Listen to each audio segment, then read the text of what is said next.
Hi, this is Heather Goodmanson with Fit Life at 40, and I'm so excited to have Pete Ciccone back today. We are going to be talking with this guy who's basically the guru around town when it comes to nutrition. And when I say around town, he's based here in San Diego. He's got a 619 Muscle is his team, along with his beautiful IFBB Pro wife, Marisa. He's an IFBB Pro himself. He's been in bodybuilding for about 26 plus years. And really, this is the nutrition guru. I've actually been out of town on a cruise once, and someone from the Northwest asked if I was a competitor and said, I know Pete Ciccone, and I've got also, I know you've been to my trainers at CrossFit. You've been to their speaking at nutrition seminars in their colleges. He does seminars here, packs the house. This is the guy. So that said, he's awesome. We're gonna ask you, Pete, today about macros. Everyone's what's if it fits your macros. What are macros? So let's start with macros, and then tell us the importance of what those 3 or 4, whatever macros are. Yeah. Well, think about it this way. Very simply, what's food? Food is what we eat. Why do we eat? Really, we break it down because we eat to get energy into our bodies, but we also eat to get body building components, vitamins, minerals, water.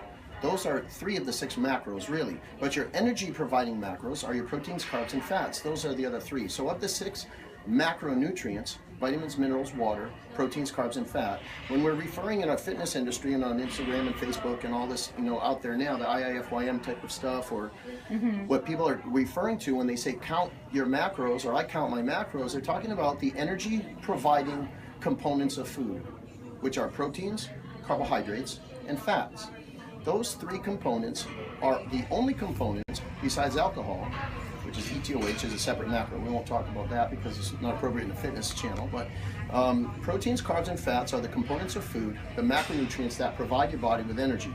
So as we talked about in previous video, when we're looking at manipulating the body composition, we have to control the amount of energy we bring in relative to the amount of energy that we put out. So you have an energy equilibrium, an energy surplus, or an energy deficit, depending on what goals you want to manipulate your lean body mass. So if you're trying to control your body in the sense of building muscle or losing fat, most of us want to lose fat, many of us want to do both. You have to then manipulate your macronutrients to provide the energy and also provide the building blocks or the key components to build muscle mass. So if you're looking... So just to clarify, it's protein, carbohydrate, and fats. Okay. Those are your 3 macros. Those are your 3 energy providing components of food. Okay. Now each one of them has a small but separate function. Primarily, carbohydrates are the preferred energy source of the body. Those are the preferred energy providing macronutrient, which it's carbohydrates. Protein, on the other hand, is the primary and really the only lean tissue building component of food. So if you don't have enough protein, your body will not be able to build muscle or bone or hair or skin, or prevent the aging wrinkles that us fit over 40 people want to stay away from, or prevent the tightness and the tone of the skin. Protein is super important. It builds your nails, it builds your bones, as we talked about, it builds lean tissue, builds muscle, builds a shapely, beautiful lean muscle that stretches your skin to give you the nice pretty shape and eliminate the wrinkles and all that stuff in the rest of our bodies. Carbohydrates give us fuel. Fat also gives us fuel. The difference between the 2 is fat is more concentrated fuel source. Fat also has a lot of biological function in that it forms the skeleton or the basis of hormones. Fats also help with integrity of the cell membranes of the body. So fat has a lot of biological functional components other than just giving you energy. Carbohydrates, on the other hand, primarily just provide you with energy. That's the biggest function that carbohydrates do, is provide you with, it's a gasoline of the body, are carbohydrates. And you know what, could you stop for just a minute? You said gasoline of the body. You, in a nutrition seminar once, discussed about carbohydrates being the gas, our bodies being the carb. Can you please give us that example? Because that has stuck with me. Sure. That's what I use with my children, with people that I discuss macros with. If you could enlighten us. And you think about it this way. Think about your body like a car. The body runs on gasoline like the car does, and the gasoline for the body is carbohydrates. If you restrict the carbohydrates in an effort to lose body fat, you will be able to run or drive less distance because you have less fuel.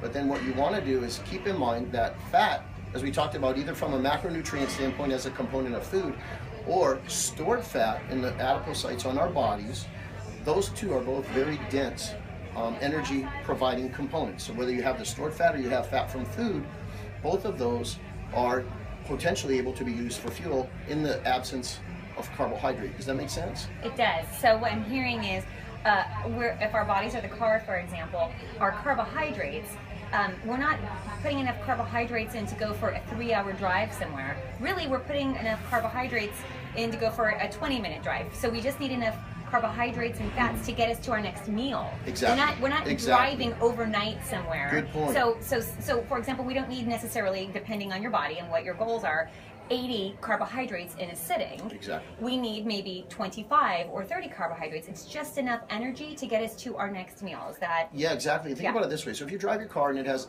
excess carbohydrate, excess gasoline in the gas tank, and you pull the car into your carport at night, or you put it in the garage, and it sits there with excess carbs, being food in the gas tank.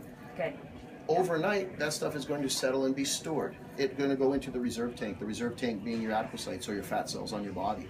Then, in order to get leaner, you're going to have to dig into those stored fats or stored energies, and the carbohydrates convert energy-wise into stored fats, ultimately stored in the fat cells.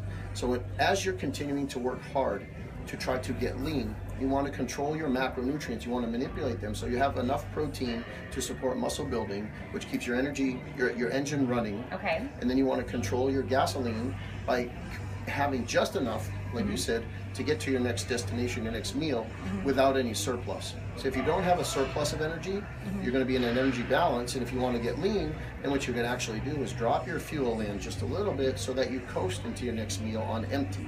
If you can run on empty, and that's that fatigue feeling when a lot of people are like, my God, I feel so low, but I'm pushing it to my next meal is going to come. That's okay, because at the point where you're coasting in on fumes, your body starts to dig into the reserve stores, which are your fat stores, and then it's going to pull those out. That's why you find if you go for a while on that type of a program where your carbohydrates are controlled and low, your protein is high enough to protect and preserve lean muscle, what you end up doing is you end up getting leaner slowly, and you start to feel the body in the times between meals where you feel, I feel low, but I know I'm going to get a breath of fresh air as I get my next meal, or even as my body starts to dig into my fat stores, you can feel the change happen metabolically. Cool. It's pretty neat. So control carbs, keep your protein high enough to protect your muscles, or even build muscles. You can jack up your protein rate just a little bit more, and then keep your fat limited to basically the fat that's inherent in food. Other than that, you need a little bit of fat for health purposes, so you supplement with good fats, healthy fats, essential fats, fish oils. And we're going to talk a little bit more about what you were in our next video about the glucagon, if you don't mind. Oh, no. And the insulin, which will be basically a part 2 to this, if you would like to delve in more. But I do want to just talk about one point that you discussed about eating those carbohydrates at nighttime.